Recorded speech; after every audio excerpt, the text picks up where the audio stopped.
Welcome to the session on representations of data, cumulative frequency. The objectives for this session are to draw and interpret cumulative frequency diagrams.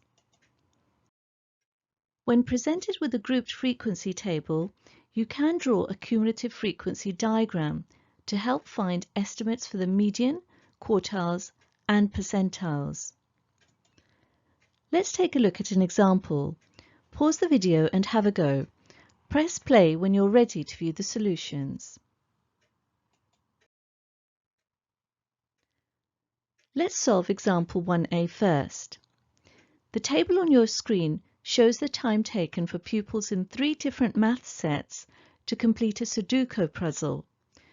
Draw frequency diagrams for the 3 sets of data.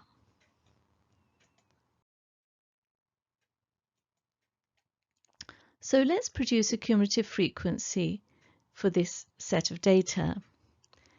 So for the 6 to 7 category for time, we have cumulative frequency size 6. For t less than 8, we have cumulative frequency 17 because we say 6 plus 11, as shown. For the 8 to 9 category, or t less than 9, we have 17 plus 5, which is 22. For t less than 10, we have 22 plus 2, which is 24. And finally, for t less than 11, we have 24 plus 1, which is 25. So let's produce our frequency diagram for set 1. When t is less than 6, the cumulative frequency, of course, is 0. When t is less than 7, cumulative frequency is 6. T less than 8, cumulative frequency is 17. T less than 9, cumulative frequency is 22.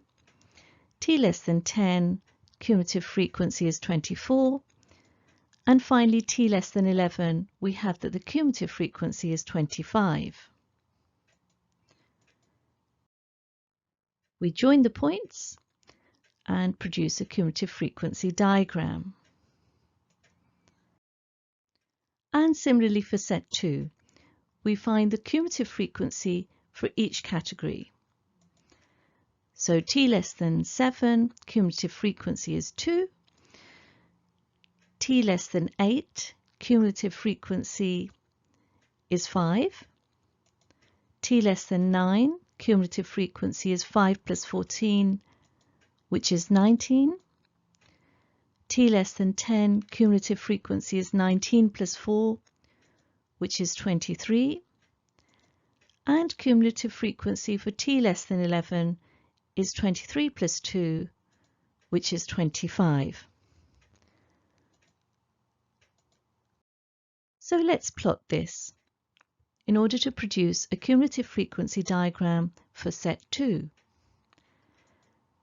For t less than 6, the cumulative frequency is of course 0.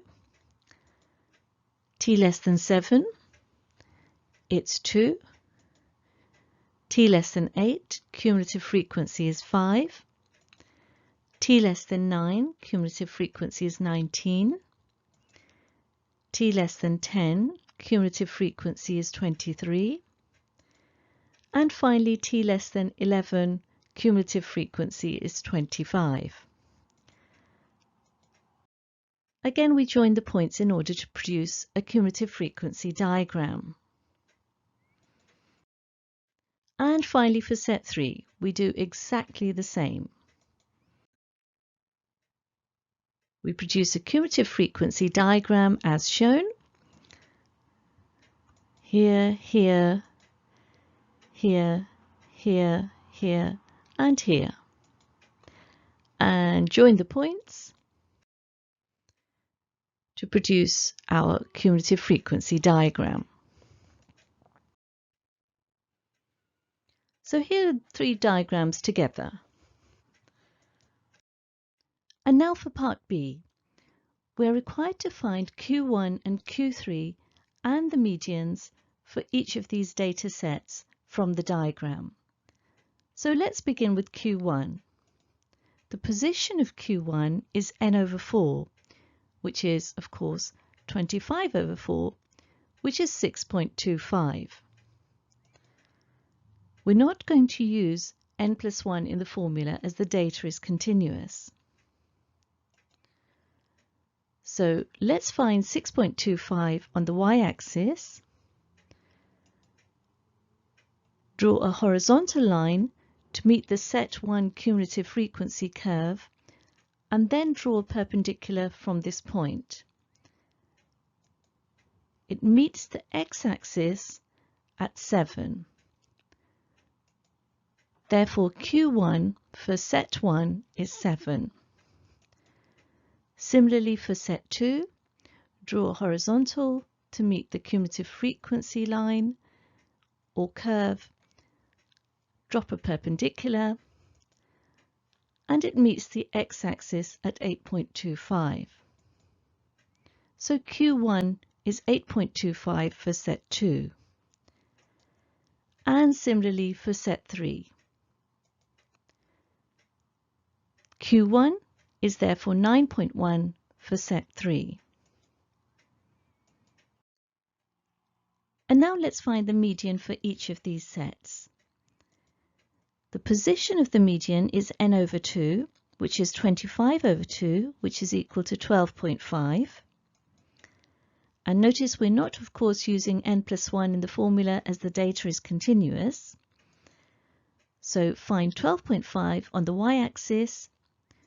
As before, draw a horizontal to meet the cumulative frequency curve for set 1 and drop a perpendicular from that point. It meets the x-axis at 7.5. Therefore, the median for set 1 is 7.5.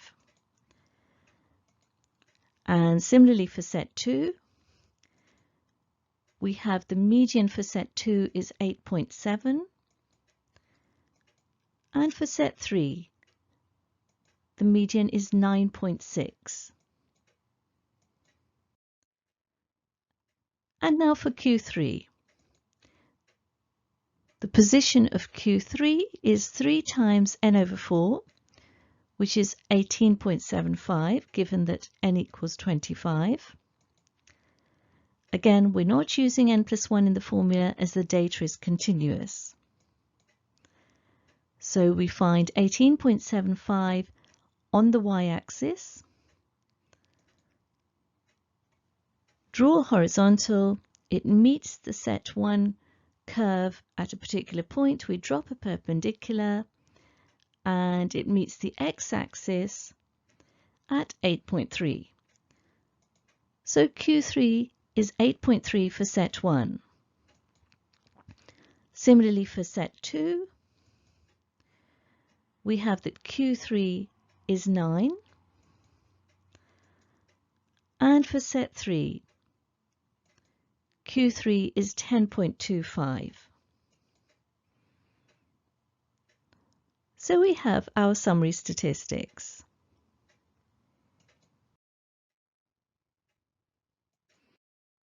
And now for part C.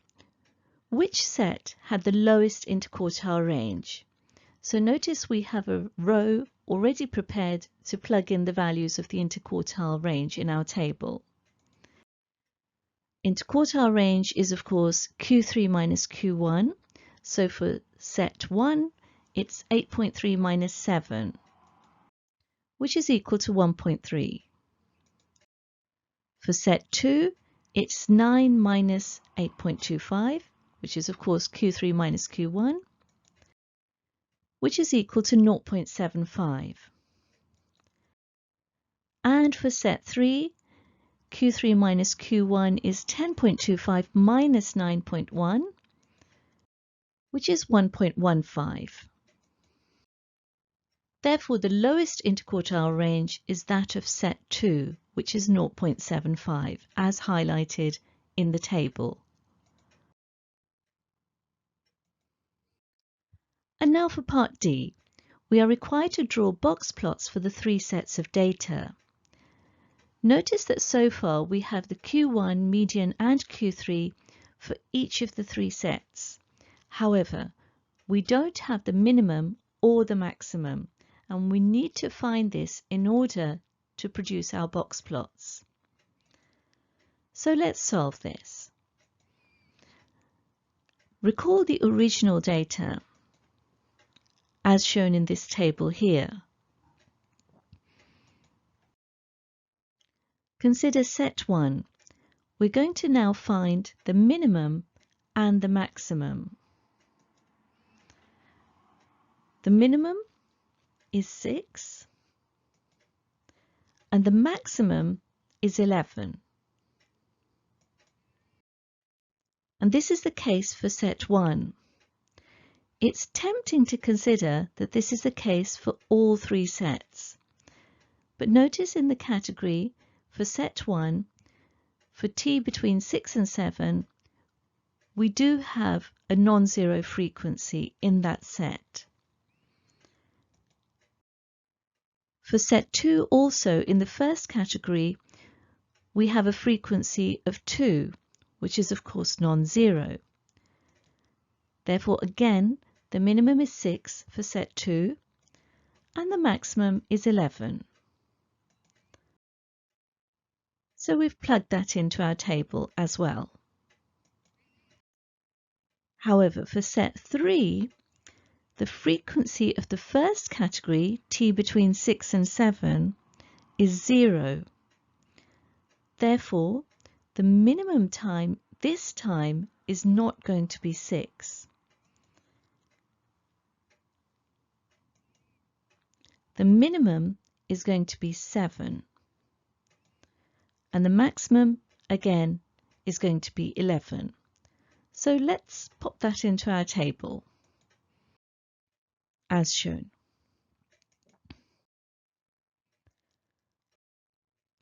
So now let's produce the box plots for the three sets of data. We've given the three frequency diagrams, or cumulative frequency diagrams, on the screen in order to see how these relate to their corresponding box plots. So let's begin with set 1 and produce the box and whiskers plot, or box plot, for set 1. The minimum is 6 and Q1 is 7. The median is 7.5. Q3 is 8.3 and the maximum is 11. So our box plot is going to look something like the one you can see on your screen now. And now for set 2.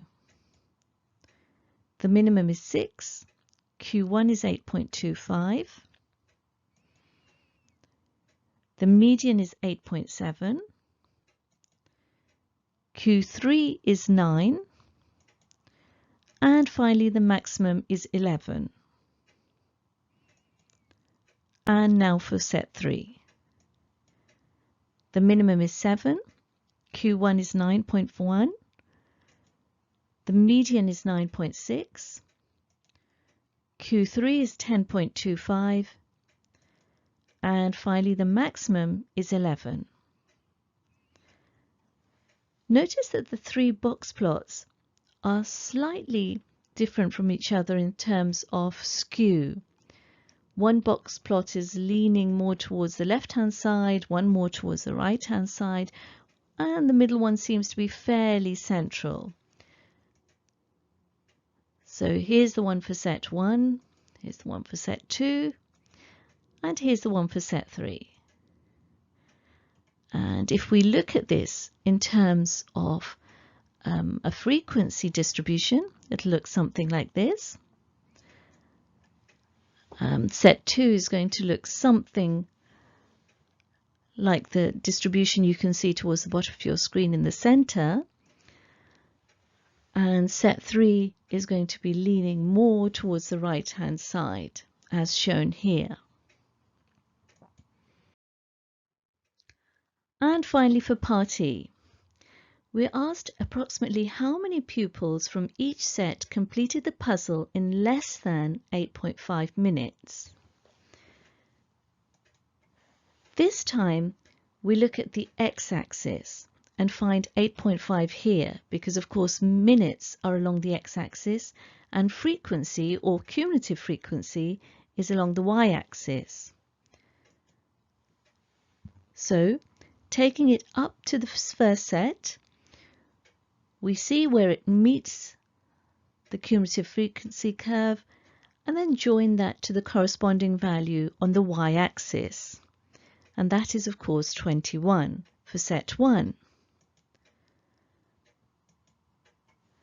For set 2, we do likewise, and the corresponding value on the y-axis for set 2 is 15. And finally for set 3, the corresponding value is equal to 5. So here we have the 3 sets of figures. These are the number of pupils in each set who completed the puzzle in less than 8.5 minutes. This brings us to the end of this session. If you have understood its contents, you should be able to draw and interpret cumulative frequency diagrams. Thank you very much for listening. To understand this topic in greater depth, do attempt the exercises in your textbook related to this topic.